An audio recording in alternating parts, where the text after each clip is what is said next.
We'll call the meeting to order and have a roll call by the secretary. Here. Mr. Love. Here. Mr. Burridge. Here. Mr. Huckabee. Here. Mr. Alexander. Here. Mr. Burgess. Here. Mr. Regan. Here. The chair declares a quorum present to conduct business and will introduce Secretary Patterson.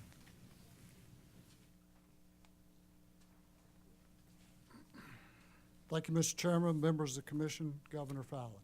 Thank you for being here today. I know this is kind of a busy day for you, but welcome. Yeah. Welcome to the friendly confines of ODOT. We appreciate you being here today. This is it's a big day for us each year.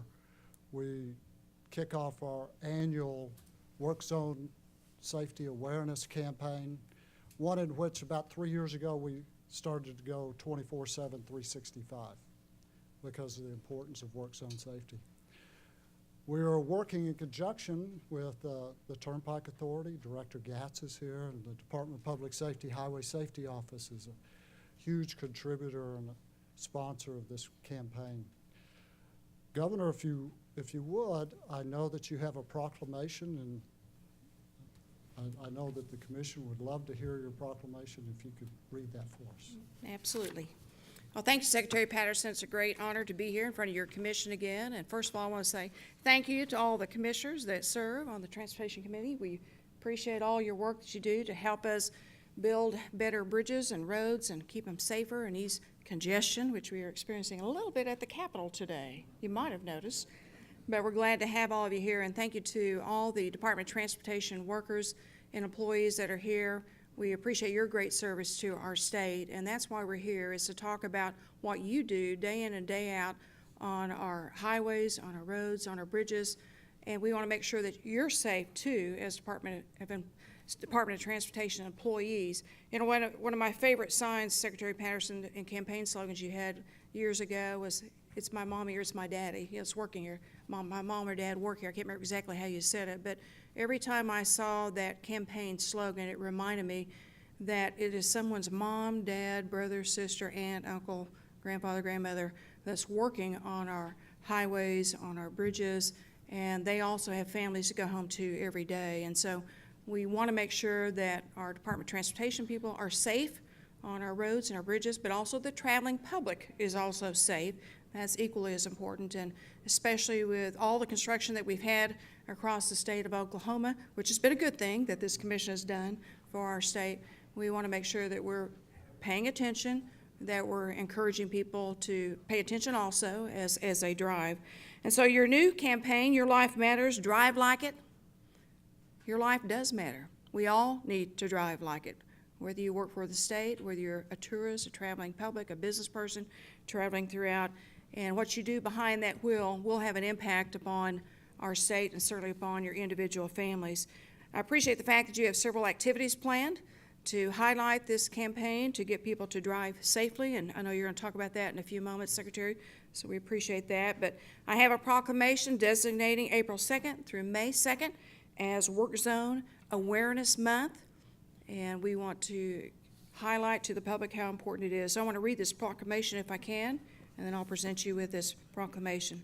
It says, whereas construction and maintenance of our streets, highways, and utility infrastructure are critical to maintaining Oklahoma's economic vitality and keeping our state open for business, and whereas repair and maintenance of streets, highways, and utility infrastructure require that periodically work zones be established, and whereas accidents cause unexpected work zones along Oklahoma highways, which places crews and responders in direct contact with traffic, and whereas preliminary and 2017 statistics show 5 people were killed and 230 were injured in 181 collisions in Oklahoma work zones. Whereas in its history, Oklahoma's Department of Transportation and its 60 employees unfortunately have lost their life in the line of duty more than any state agency. And that was a stunning statistic to me, because I might think the Department of Corrections or someone else like that, but 60 Oklahoma Department employees, transportation employees, have been killed in line of duty. And many of these fatalities and injuries were caused by inattentive driving or speeding. in construction zone. And whereas by law, fines for speeding in work zones are doubled, while texting has also been banned while driving, and whereas drivers should set aside distractions, put those cell phones down, other things that might be distracting you, be extra cautious, and give work zones their undivided attention while traveling. Now therefore, I, Mary Fallin, Governor of the State of Oklahoma, do hereby proclaim April 2nd through May 2nd as Work Zone Awareness Month in the state of Oklahoma, and encourage all of our citizens and residents to exercise attentiveness and patience on the roadways. And so, Secretary Patterson, if I might present this to you, and I also appreciate the Department of the Turnpike Authority for the work that they do to keep our turnpikes safe. Thank you for your service.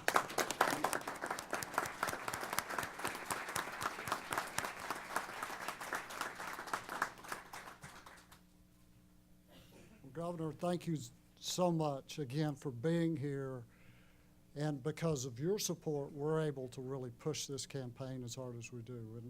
And I've told the commission this on numerous occasions. Without their support, we couldn't do this. You are exactly right.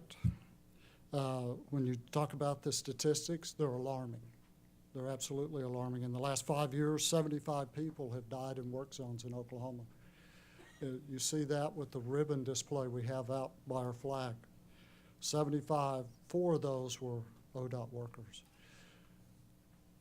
As you mentioned, we've had 60 ODOT workers. That's more than, while it's more than any other state agency, it's more than all other state agencies with the exception of the military. So it is an awareness that we're constantly working with our employees to make sure that they are paying attention. It is the distracted driving that has become a concern to us.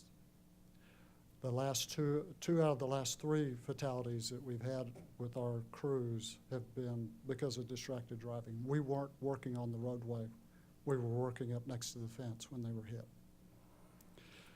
You mentioned all the construction that is going on ODOT's highways. You included the Turnpike Authority, which is very appropriate because they have a huge campaign going on right now with their Driving Forward initiative that you got started.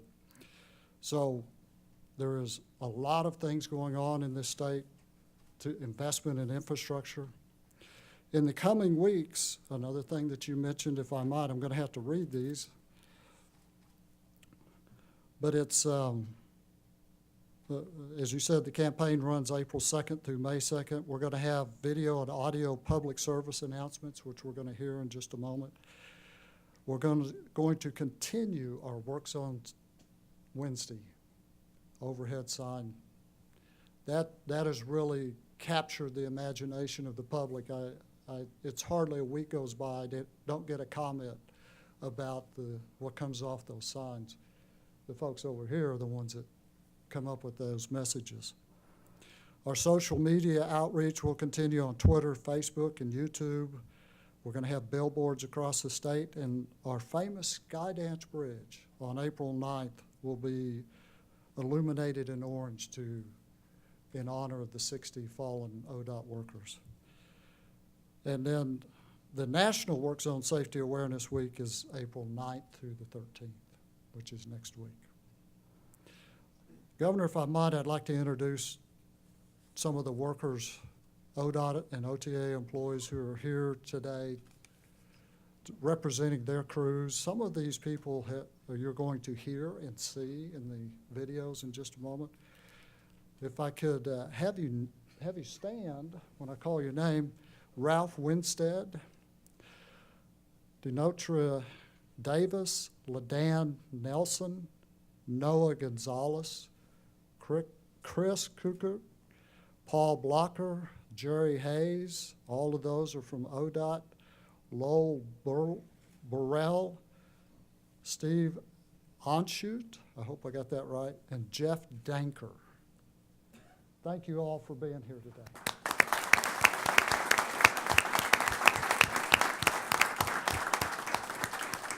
And now, as I often get to say, somebody roll a video somewhere and let's take a look at it.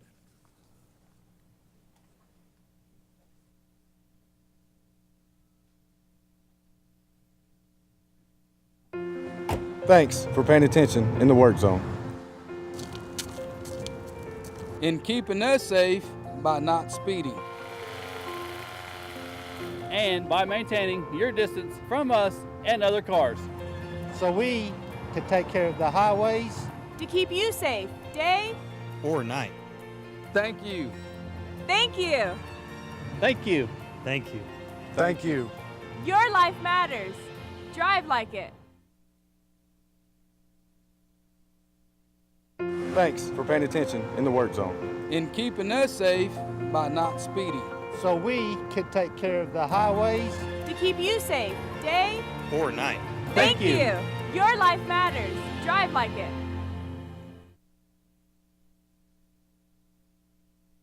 And now, a message from Oklahoma highway workers. We just wanted to say how much we appreciate you guys. We know you're busy. You have places to be. So thank you for keeping everyone safe by not speeding, especially at our work zones, and by paying attention and keeping your distance, both from us and the car in front of you.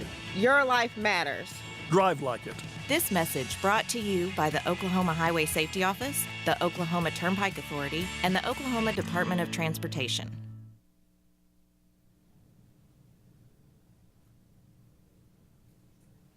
Very good.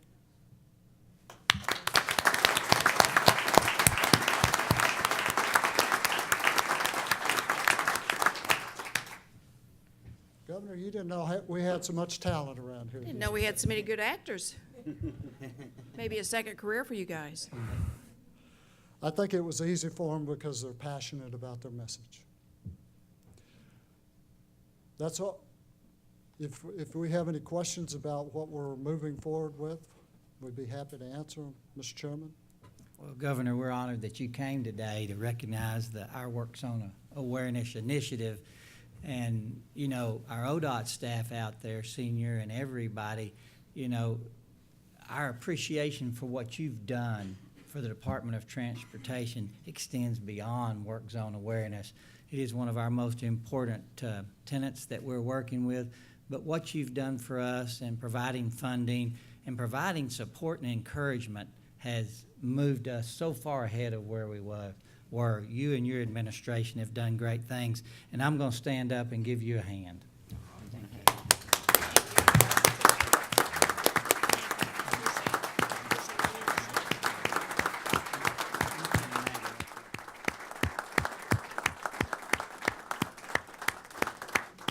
Governor, we also will yield the floor to you for some closing comments, because I know you're busy. There's a few things happening over at the Capitol. We've got this shop because you've let us have it, and it's in order. Absolutely. Well, once again, thank you to the Department of Transportation, your wonderful employees.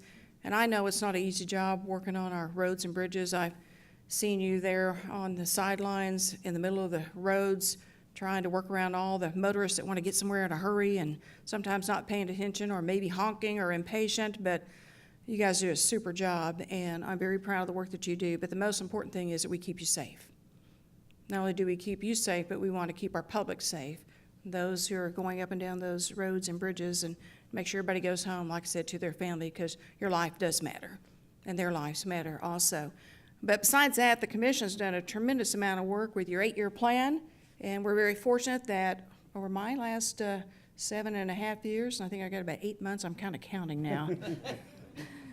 But over my terms in office, I'm very proud of what this commission has done. I'm proud of the legislature for helping to fund our infrastructure.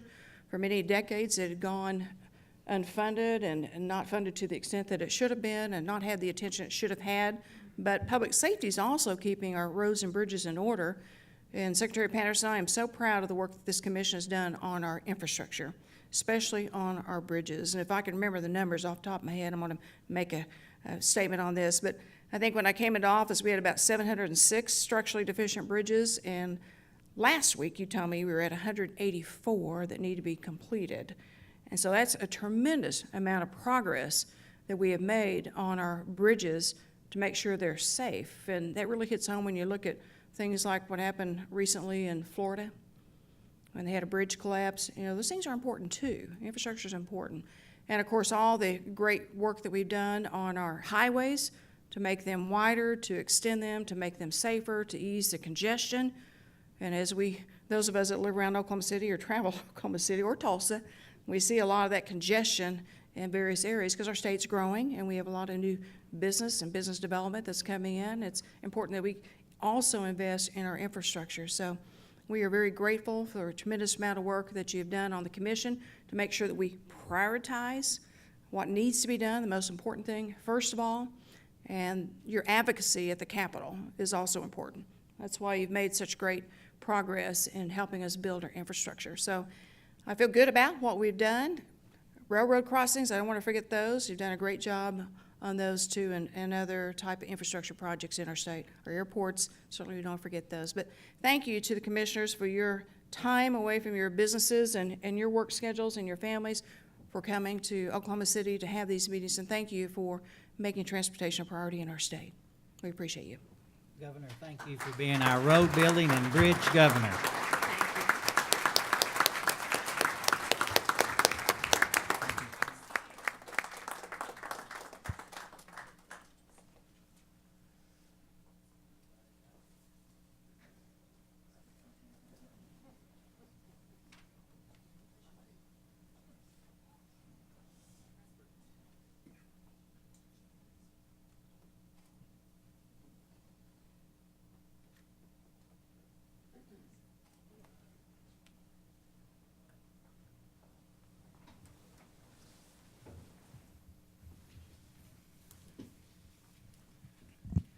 We've been fortunate to have a governor that recognizes the importance of infrastructure to the extent that Governor Fallin has. Whether you realize it or not, the prosperity of this department has depended upon her interest. And we're going to miss her when she leaves in 8 months, and we hope that whoever comes behind her is as concerned with bridges, because they're not done with them, and roads as she has been. Okay. Mr. Gatz,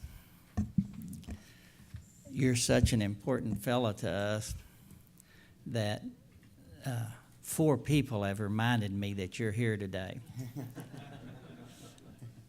So, as you know, when you come over here, you're just like one of the clan, but we do appreciate the job that you're doing over there, and you're coming to see us and visit us today. So welcome again. I know you don't need that, but we'll never forget you.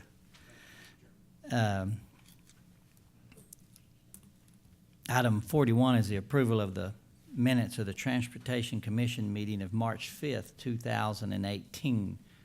Do we have a motion? So moved. Have a motion Second. and a second. Any discussion? Please vote. Motion passes.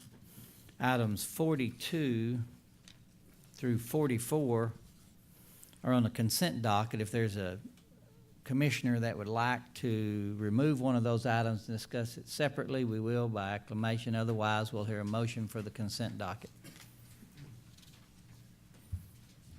So moved. Second. We have a motion and a second. Any discussion? Hearing none, please vote. Motion passes. Item 45, Mr. Tiegler is going to present it. It has 2 items, A and B. He'll also present 46A through D afterwards. Thank you, Mr. Chairman, members of the commission, Mr. Secretary, Director. If I may, I'd like to detour just a little bit. I need to make an announcement. If he would, Kyle, stand up, please. Thank you. Kyle King, he's our new Chief of Survey. He's been with the department 36 years. He's been a professional land surveyor for 25 of those years. He was raised in Snyder, Oklahoma. I think that'll probably be a positive there, Commissioner. And has since moved to Clinton. He's been married to Jill for 36 years. She is currently the administrative assistant for the ODOT Arapahoe Maintenance Yard. They have 2 grown children, 3 grandsons, and a 4th on the way in August. He's also been a member of the Oklahoma Society of Land Surveyors, serves on 2 committees currently, the OSU OKC Survey Tech Advisor Committee and the National TRB, Transportation Research Board Committee for the Geospatial Data Acquisition. So his personal interests are spending time with his grandchildren, enjoys a good game of golf, and he's a bit of a movie buff. So if you would please help me congratulate Kyle on his new position.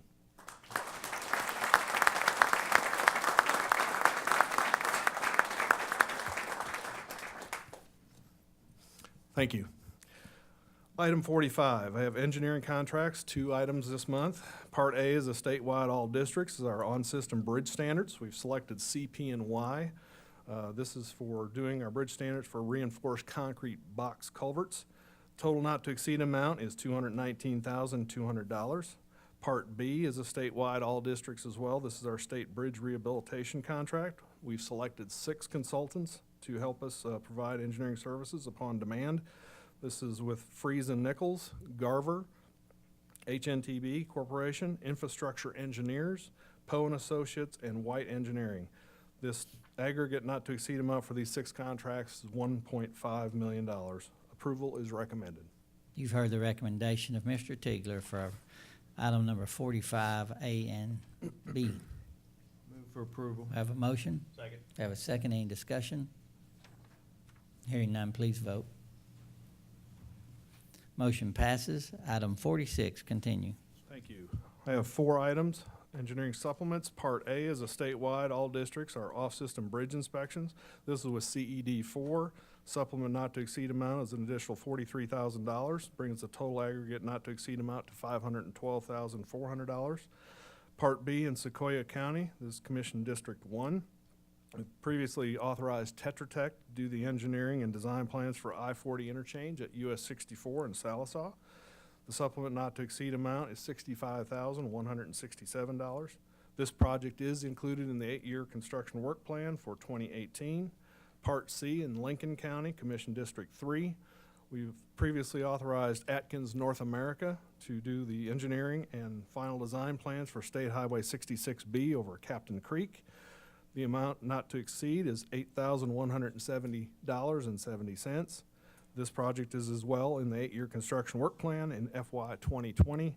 And finally, Part D in Harmon County, Commission District 5. We've previously authorized MKEC Engineering to do the engineering and final design plans for State Highway 30. The supplement not to exceed amount is $24,806. This project as well is in the 8-year construction plan in FY 2022. Approval is recommended. Take any questions if you have any. Further recommendation? Motion to approve. Have a motion and a second. Any discussion? Hearing none, please vote. Motion passes. Thank you, Mr. Tigler. Ms. Helms, you're up on item 47, the lettings.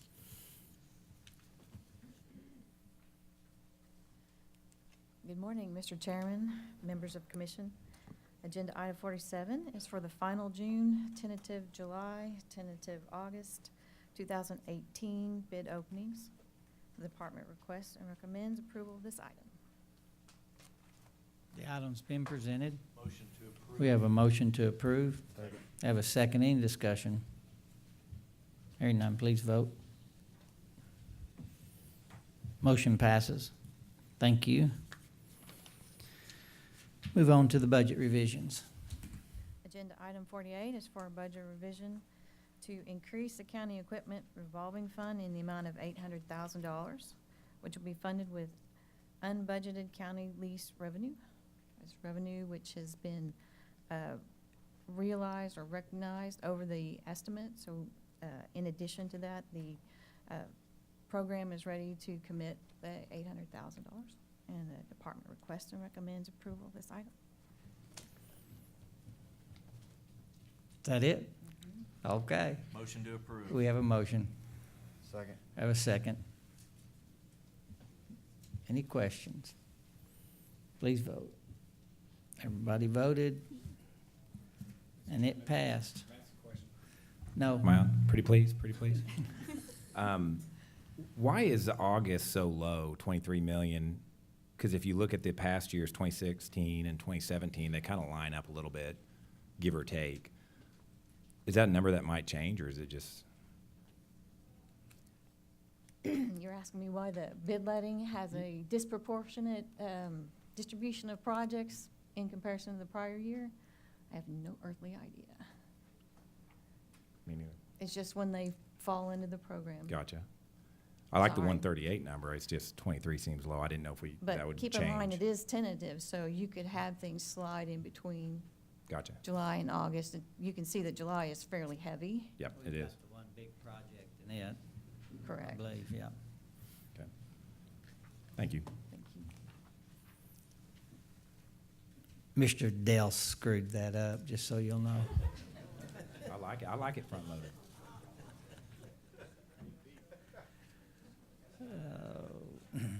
Thank you. And we'll get you a better answer than that, Commissioner Regan. I thought that was a great answer for the record. Item trouble over here. 49 is the change orders with a cumulative total of 75,000 or less. If there's some questions, Mr. Leonard will answer them. If there's not, we'll let him move to item number 50, which is the change orders greater than 75,000. Is there a commissioner with a question over the 75,000 or less? They were all reviewed, both over and under, in the committee meeting this morning, with no remarkable items to report in item 49. There doesn't appear to be any questions for you on item 49. You can present item 50. Item 50 is parts A through double C. These are the change orders on projects that have a cumulative total of change orders greater than 75,000. Your approval is recommended, but I'd be glad to answer any questions. You've heard the recommendation of the department on the change orders greater than 75,000.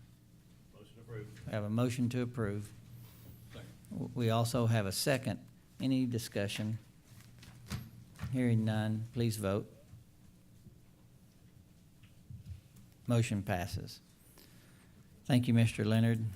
And here's the guy that caused the problems a while ago, but not jumping up. Number 51 is the awards. Yes. Good morning, Commissioners, Mr. Chairman. Item 51 are our recommendations from the March 15th bid opening. It is recommended that the following items from that bid opening referred to by call order be awarded. It's call order 700, 702, 720, 730, 735, 740, 745, 755, 760, 762, 765, 770, 775, 780, 785, 790, 793, 795, 800, 803, 805, 810 to the fourth low bidder, 815, 820, 825, 830 with adults 1 and 3 only. Call order 835, 837, 840, 850, 855, and 865. That concludes our recommendation for award. Your approval is requested. Thanks for that excellent job, Mr. Dels. For you guys that haven't been into our committee meetings, the job that he does in there in explaining this to us is excellent. I mean, we very seldom have questions, and your energy and explanations are really appreciated. Thank you. Motion to approve item 51. I have a motion to approve and a second. Any discussion? Please vote. And you're perfect on the vote. Thank you. I'll do something about August. Straighten that other group out for us. Oh, mercy. We're ready for you, Mr. Director. Chairman Burris, could I ask a question? You bet. Which I should have asked earlier, but on the change on number 50, on our change orders greater than 75,000, I don't know if we can do this or not. I would just ask the question, can we, in addition to having what you provide here, could we have a percentage of the overall project on here as well? To mean 230,000 on number W, 230,000, if it is 3% of a big project, that's one thing. If it's 30%, it's kind of another thing. So in terms of trying to manage the change orders, I would think that might be a helpful metric to have. Thank you. Just put it on the line item. We've got it on the detail sheet, so you can just add that number to the line item. That way we can look at it quickly. Thank you. You're it. Thank you, Mr. Chairman, members of the commission. Since the governor was talking about infrastructure, let's talk about infrastructure just a minute. I-235. We keep closing that highway, and the public is patient with us. We're going to close it again this Friday at 7 o'clock. We're going to take out that old railroad bridge. And then when that comes out, things are going to get nice and wide like it's supposed to look like.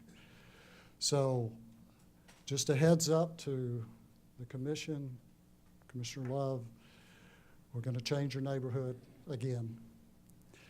But as I mentioned, every time we get into one of these things, we're going to change the traffic pattern just a little bit, and it's going to change more rapidly now. How long are we projecting will be shut down? I think we've, and I'm going to look back, but I think we scheduled it for 2 days, anticipating it takes less. That is correct. Basically next weekend. So it'll be this weekend, starting at Friday. It'll take all weekend. Hopefully we'll get it open prior to Monday morning. But we've allotted ourselves plenty of time. Okay?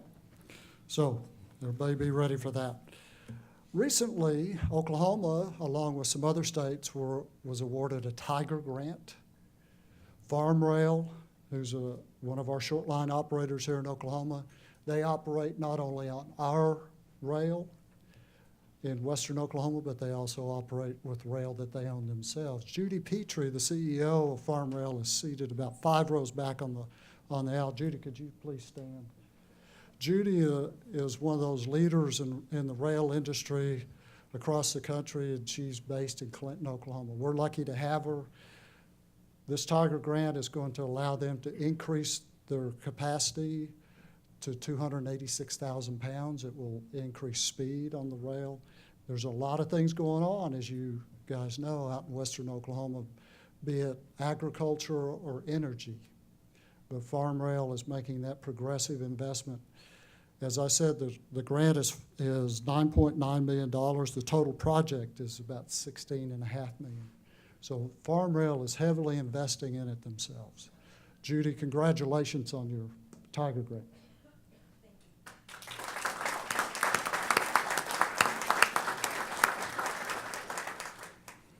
One of the things that's going on across the street has to do with funding. I guess that's why all the school buses are here today.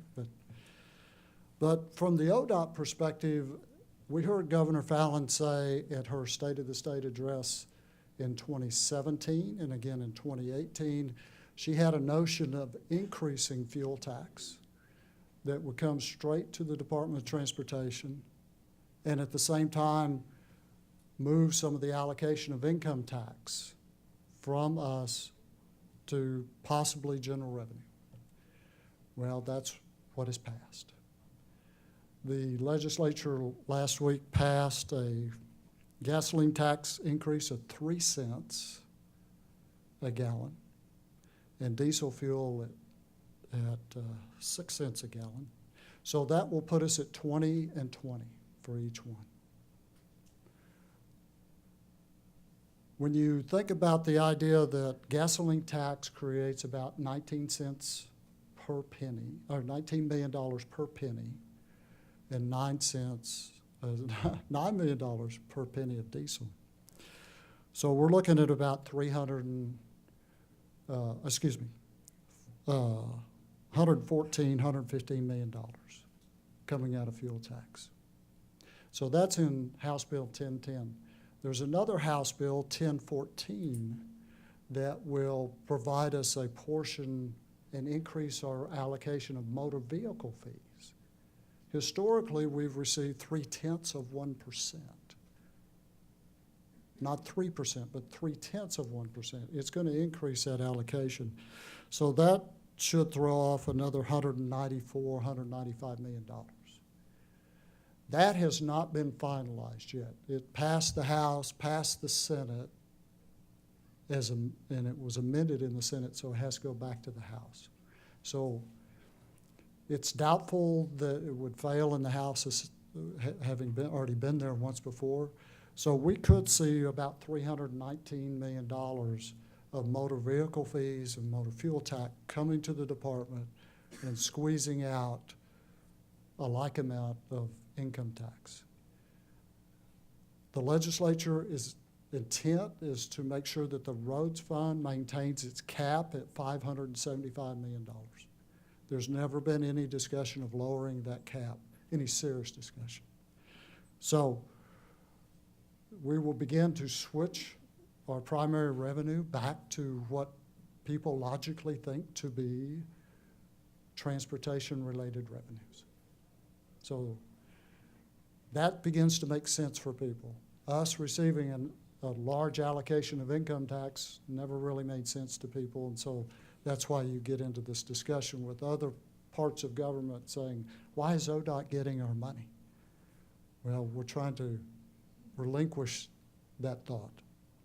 So we're looking at about $319 million will come to us from motor fuel, motor vehicle fees, and we'll give up that same portion.